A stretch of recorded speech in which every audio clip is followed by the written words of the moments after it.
The Wall Street Journal helpfully actually dug into some of this. So let's go ahead and put this up there, please, on the screen. What you can see there in front of you is that this is amongst the vast majority of voters. So it says, do you think Israel's actions in the Gaza Strip in response to October 7 have gone too far, not gone far enough, or been about right? 42% say gone too far, so that's a plurality. 24% say been about right. Not gone far enough is 19%, and don't know and or refuse is 15%. But a pretty clear, plurality there, which is saying that they said gone too far. Let's go to the next slide, please, because this is where you can actually see something very interesting too. It says, when you think about the war between Israel and Hamas, do you think that the U.S. is doing too much, too little, or about the right amount to support the Israeli people or in the Palestinian people? So amongst the amount of people who who are asked that question about Israeli people, now 30% of the electorate is saying that actually the U.S. is doing too much to support the Israeli people.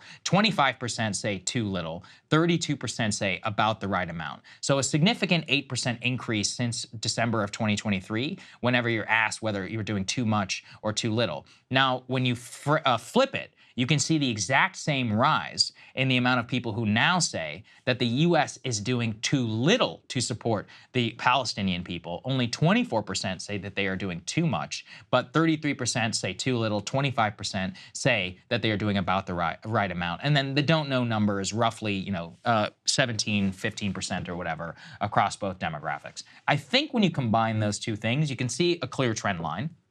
And furthermore, as we have covered here, if you see, and just to the next one, just because I can show everyone again, is that Gaza is now his #2 most unpopular issue, which is crazy whenever you consider it against inflation, economy, and Ukraine. Somehow 46% approval rating on Ukraine. I would love to meet and to talk to those people, especially if you're into the Gaza thing. You should watch some of It's actually one of his highest approval ratings on any issue. Please don't get me started on this. Yeah, the people who consume our Gaza content should also consume our Israel content. That said, what we could show people here is that electorally, this is a major, major problem. And what you alluded to in particular on the campuses is one where it is actually significantly curtailing his ability to go out and to campaign. So we have a clip here just to show you what is facing, the Bidens as they cross the country. Jill Biden was actually at an event in Arizona where she was interrupted by a ceasefire protester. Here's what happened. Yeah, when are you and the guys going to call for a ceasefire?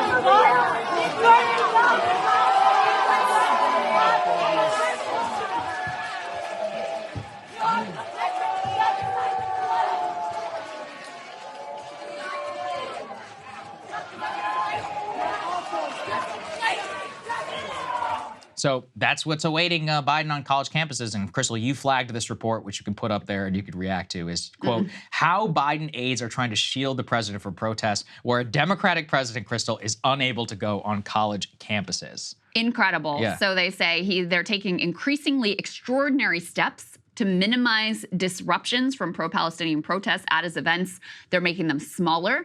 They're withholding their precise locations, and they're avoiding college campuses altogether. A Democratic president cannot go to college campuses. Think about that, what that means in terms of the modern Democratic base and coalition that they rely upon. They cannot set foot on college campuses. In at least one instance, considering hiring a private company to vet attendees. Now, that specific report is with regard to this big fundraiser they have planned that's going to be Biden, Clinton, and Obama. It's on March 28th in New York City. Just for anyone who lives in New York City, by the way, expectations are that it's going to be at Radio City Music Hall, but they have not actually released that information for exactly this reason. They've also upped the ticket price to try to price out any potential protesters, any potential riffraff that might come in with ideas about, standing up and protesting. They say that a turning point in their thinking was Biden gave a speech in Virginia that was interrupted multiple times with protests. So they are so terrified of their own base that they basically can't campaign. I mean, that's the reality of what they can't do. Big rallies, they can't do big events, they can't go to college campuses. Kamala Harris was supposed to do some big college campus tour that was postponed or canceled or whatever because they're so fearful of having to actually face these people who have huge issues with their policy vis-a-vis Israel face to face. I also found this line, Saagar, in this report just incredibly sad, and I have to note it here. They say the moderator of that discussion with the three presidents is going to be late night host Stephen Colbert, whom the campaign sees as a low-risk, friendly choice. The people familiar with the planning said. How do you agree to do that after somebody leaks that? Think of how far that man has fallen. Yeah. Remember the White House Yes, correspondent? I mean, he handed George W. Bush his ass while he was sitting right there over the Iraq War. And now you're being handpicked because you're a low-risk, friendly choice.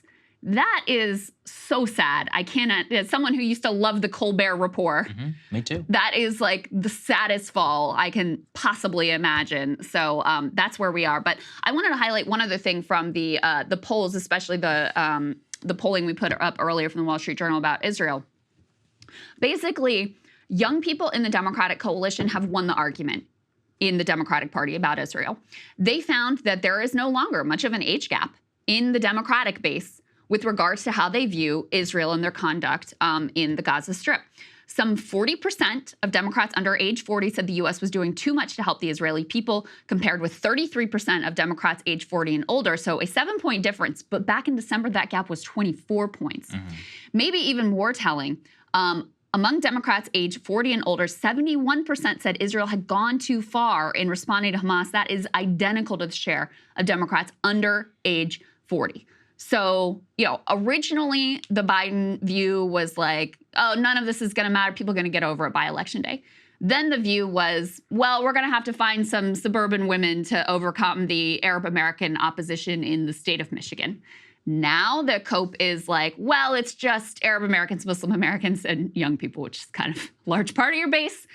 But it becomes really clear when you look at these numbers that the problem is way bigger than one demographic group. And that was reflected in the uncommitted vote, which, yes, was strongest in Arab American areas and in college towns. But there was a significant uncommitted vote across the entire state of Michigan. So they've got huge issues on their hands. And that's why, to tie it back into what we were talking about with regards to the airdrops and Kamala Harris's comments and her meeting with Benny Gantz and whatever, that's why they are trying so aggressively to change their posture and their framing of this issue, even as, again, they are wholly unwilling to actually change the policy, which is clearly the thing that needs to happen in order to move any of these numbers. Hey guys, if you like that video, go to breakingpoints.com, become a premium subscriber, and help us build the best independent media organization on the planet. That's right. We're subscriber funded. We're building something new. We want to replace these failing mainstream media organizations. So again, to subscribe, it's breakingpoints.com.